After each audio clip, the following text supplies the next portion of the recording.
कैदियों की गाड़ी। एक दिन दोपहरिया के बाद हम बो स्ट्रीट के कोने से गुजर रहे थे कि हमने देखा कि वहां पर पुलिस चौकी के सामने बहुत से लोग इकट्ठा थे। वहां पर लगभग 30-40 लोग थे। कुछ लोग फुटपाथ पर खड़े थे तो कुछ सड़क के दूसरी ओर। यह साफ जाहिर था कि वे सब लोग किसी के आने की आशा में वहां खड़े थे। हमने भी कुछ मिनट वहां ठहरकर इंतजार किया, पर कुछ भी नहीं हुआ। फिर हमने वहीं पास में बैठे मोची, जो फटे पुराने कपड़े पहने था और जिसकी दाढ़ी बढ़ी हुई थी, से पूछा, क्या मामला है भाई, आपको कुछ पता है? उस मोची ने हमें ऊपर से नीचे तक देखा, फिर बोला, कुछ भी नहीं। अब हमें यह पता था कि यदि दो आदमी कहीं पर खड़े होकर किसी दिशा में देखने लगें तो वहां कुछ ही देर में 100-200 आदमियों की भीड़ इकट्ठा हो जाएगी और सब लोग उसी ओर देखने लगेंगे तथा आपस में खुसुर फुसुर करने लगेंगे। पर हमें यह पता था कि लोगों की कोई भीड़ भी किसी सड़क या गली में ज्यादा देर तक बिना आपस में कुछ हंसी मजाक किए रुक सकती थी। उसके बाद हमने उस मोची से फिर पूछा, आखिरकार ये सब लोग यहाँ पर किस चीज का इंतजार कर रहे हैं? उसने जवाब दिया, हर मैजेस्टीज कैरियर, रानी की गाड़ी के लिए। इस जवाब ने हमें और भ्रमित कर दिया। हमें कुछ भी नहीं समझ में आया कि हर मैजेस्टीज कैरियज इस वक्त यहाँ इस पुलिस स्टेशन के पास क्यों आएगी। हम अभी इस सोच विचार में पड़े थे कि भीड़ में से कुछ लोग और लड़कों की आबादी आई। यह रही गाड़ी। ये वैन आ गई। फिर हमने सिर उठाकर सड़क की ओर देखा।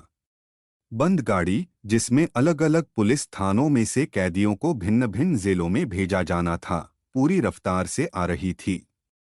तब जाकर मुझे समझ में आया कि बंदी गाड़ी, जिसमें कैदियों को ले जाया जाता था, उसे ही ऑन द मैजेस्टीज सर्विस बोलते थे, जिससे लोगों को लगे कि उन्हें सम्मानपूर्वक ले जाया जा रहा था और राजकीय कोष से उसका खर्च दिया जा रहा था तथा जेलों में उन्हें उन दिनों पता नहीं क्यों हर मैजेस्टीज जेल कहते थे। वैन पुलिस ऑफिस के सामने आकर रुक गई और सारे आवारा टाइप के लौंडेल फंगे और हमारी तरह के अन्य लोग सीढ़ियों के इर्द गिर्द खड़े हो गए। वैन में से ड्राइवर और एक अन्य आदमी जो उसके साथ बैठा था, उतरकर पुलिस ऑफिस में जाने के लिए सीढ़ियों पर चढ़ने लगे। लोगों ने उनके लिए रास्ता छोड़ दिया। हमारे मित्र और वह मोची भी आगे बढ़े। पुलिस ऑफिस का दरवाजा खुला और वे लोग फटाफट अंदर दाखिल हो गए तथा दरवाजा खट से बंद हो गया।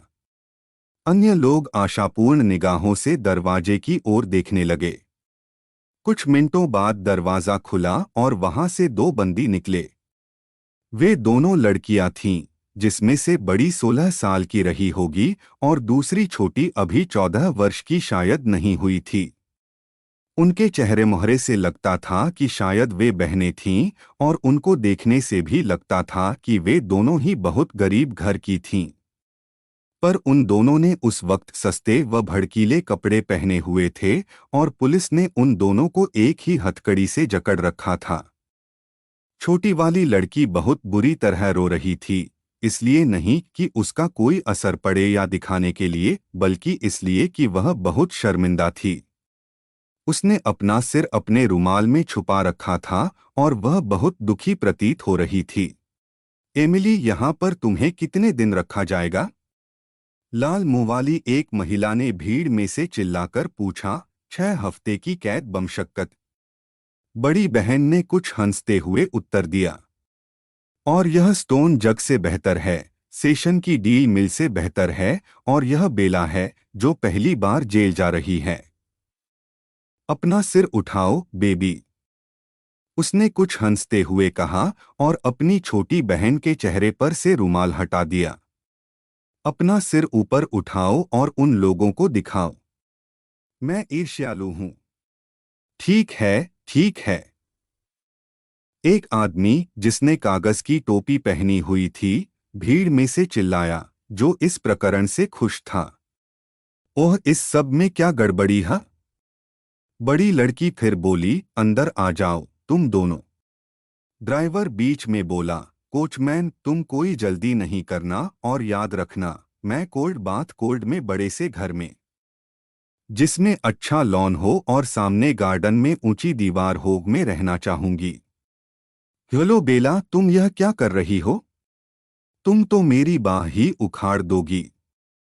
वह भीड़ की आंखों से बचने के लिए जल्दी से कोच की सीढ़ियों पर चढ़ गई थी तथा एक ही हथकड़ी से बंधी रहने के कारण बड़ी बहन का हाथ भी जोर से खींचा जा रहा था और वे दोनों फिर किसी तरह से खींचतान कर गाड़ी में बैठ गई। इन दोनों लड़कियों को इनकी अधम और लालची माँ ने सड़कों पर खाने कमाने के लिए फेंक दिया था, चाहे जिस प्रकार से वे रहें। जो पहले बड़ी बहन करती थी छोटे छोटे अपराध, वही अब वह छोटी बहन से करवाती थी। एक ट्रैजिक ड्रामा, पर उसका कई बार मंचन होता था। खुदा जाने उनका क्या भविष्य होगा। आप लंदन की पुलिस और गलियों की ओर देखिए, ये सब चीजें आम हो गई हैं और इनकी ओर शायद ही कोई ध्यान देता है। इन लड़कियों या लड़कों की अपराधी प्रवृत्ति इतनी तेजी से बढ़ेगी जैसे कि प्लेग जैसी महामारी। ये अधिकतर अकेली होती हैं, समाज द्वारा तिरस्कृत व उपेक्षित, और न ही इनके ऊपर किसी को दया आती है। फिर और कैदी लड़के हैं, 10 साल या इनसे ऊपर की उम्र के, पर अपराध की दुनिया में ये इतने पक्के हो चुके हैं जैसे कोई 40 से 50 साल का अपराधी हो। ये लोग बड़ी ही आसानी से जेल चले जाते हैं क्योंकि उन्हें पता है कि वहां पर रहने खाने को तो मिल ही जाएगा और भयानक सर्दी से भी बच जाएंगे। इन लोगों का भविष्य बर्बाद हो चुका है। वे चरित्रहीन हो जाते हैं, उनके परिवार नष्ट हो जाते हैं। उनके पहले जुर्म के साथ ही तथापि हमारी जिज्ञासा शांत हुई थी। पहले दल ने हमारे ऊपर जो छाप डाल दी वही काफी था। भीड़ तितर बितर हो गई।